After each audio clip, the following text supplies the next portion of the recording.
Every semester, On Q hires a select group of college interns to help our producers, reporters, and crews.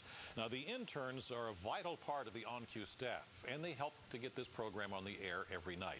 Now, part of their experience involves coming up with a story idea and producing it for broadcast.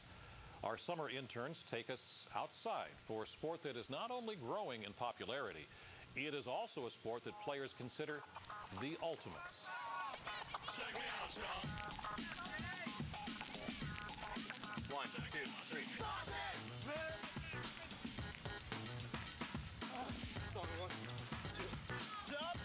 Well, people throw frisbees back and forth, and then what can we do? Can we make a sport out of it?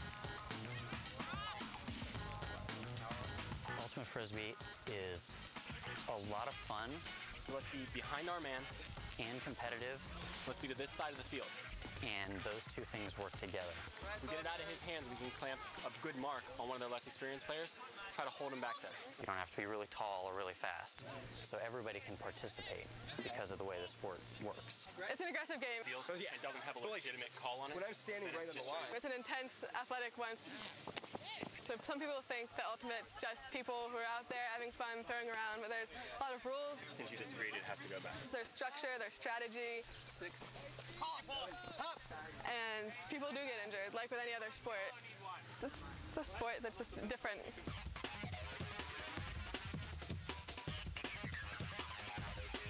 There's a kind of intrinsic beauty of the game in that you can run faster than the disc down the field.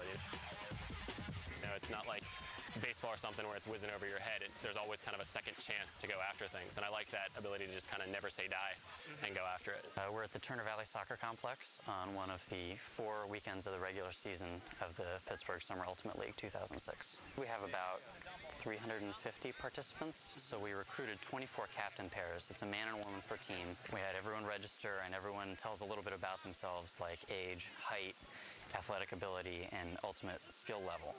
There are usually handlers and cutters. Handlers would be more synonymous to, say, a quarterback in football. Cutters are usually downfield, kind of like a wide receiver. The most basic throw is a backhand. It's what you'll see most people throwing, where they'll just kind of step out and throw across their body. It's 7 players on a team.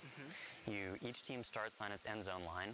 The grip that you're going to use is actually to curl all your fingers around it, kind of like you have your hands on a steering wheel or something. With one hand, it's a really tight grip. And then the team that's on defense throws the disc to the team that's on offense. It's called a pull. You're going to put your thumb on the top and actually dent the disc. And the whole goal is to actually keep the disc flat as you're coming across, curl it back, and snap forward. And then that team picks up the disc and throws it from player to player. The second throw we use when someone's marking on this side of our body so that we can't actually throw through them is what's called a flick grip. And you throw it to people on your team until someone on your team catches the disc in the end zone, and that's worth 1 point. Just 2 fingers on the inside. Some people will hold it actually like this. Some people will actually curl their fingers in with a bent grip. If your team drops the disc, if you catch the disc out of bounds, if the other team intercepts or knocks down the disc, it's a turnover. Most games are played to 13 or 15 points.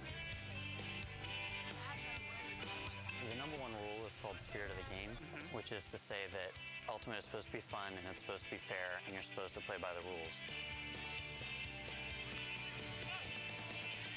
You're responsible for enforcing the rules against yourself and against the other team. And so that creates an atmosphere which is very, very different.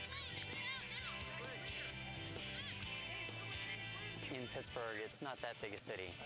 And with something like 750 people who play in some way or another, you know a lot of people. Every game, you're going to be playing against people you know.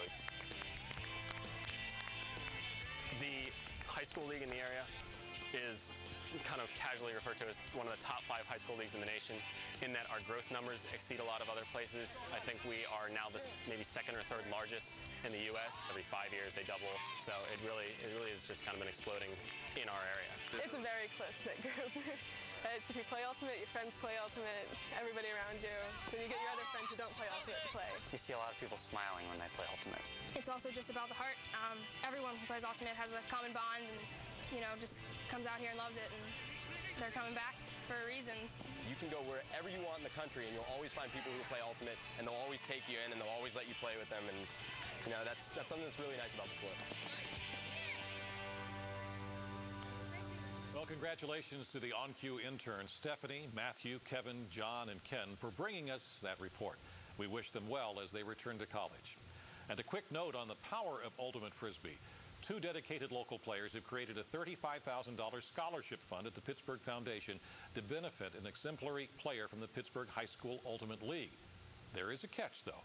The recipients of the grants from the scholarship fund must stay in the region and attend a local university. For more information about Pittsburgh Ultimate Frisbee and the leagues in our area, you'll find a link on our website, WQED.org. Just click the On Q logo on the first page.